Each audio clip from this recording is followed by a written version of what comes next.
বিয়েবাড়ির দই কাতলা তো সকলেরই পছন্দ, তাই আজ আমি শেয়ার করছি বিয়েবাড়ির স্টাইলের দই কাতলা।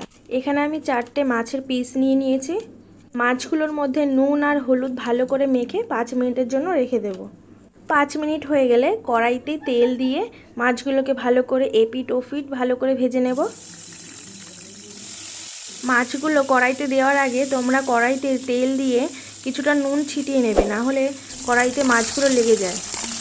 এরপর ভাজা হয়ে গেলে এপিট ওপিট ভেজে নিয়ে মাছগুলো আমরা নামিয়ে নেব।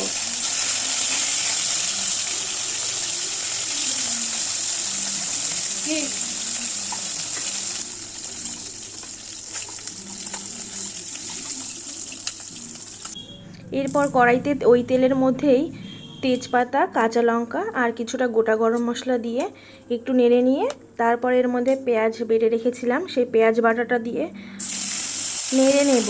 লো ফ্লেমে এটা কষাতে হবে, না হলে পেঁয়াজটা পুড়ে যেতে পারে। পেঁয়াজ ভাজা হয়ে গেলে এর মধ্যে আদা আর একটা লঙ্কা পেস্ট করে রেখেছিলাম, সেই পেস্টটা এর মধ্যে দিয়ে দেব। দিয়ে ভালো করে নেড়ে নেব যাতে তলায় লেগে না যায়।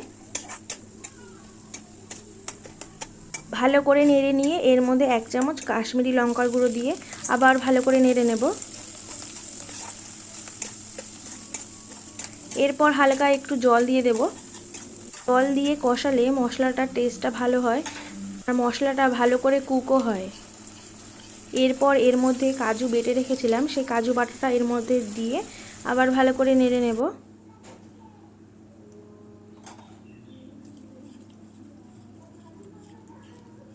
একটু নেড়ে নিয়েই এর মধ্যে আবার টক দইটা ঢেলে দেব।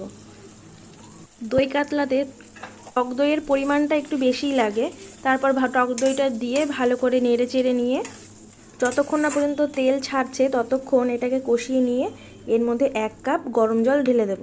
আর সামান্য পরিমাণে একটু চিনি দিয়ে এটাকে ভালো করে নেড়ে নেব। যতক্ষণ না পর্যন্ত জলটা ফুটে আসছে ততক্ষণ এটা ফুটবে। জলটা ফুটে গেলেই এর মধ্যে মাছগুলো আমরা ছেড়ে দেব।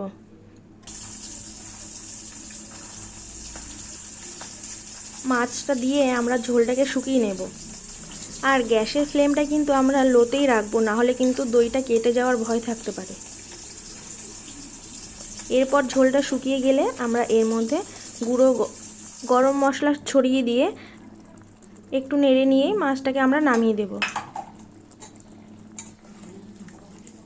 ভিডিওটা কেমন লাগলো জানিও, আর ভালো লাগলে লাইক, শেয়ার অ্যান্ড সাবস্ক্রাইব করে দিও।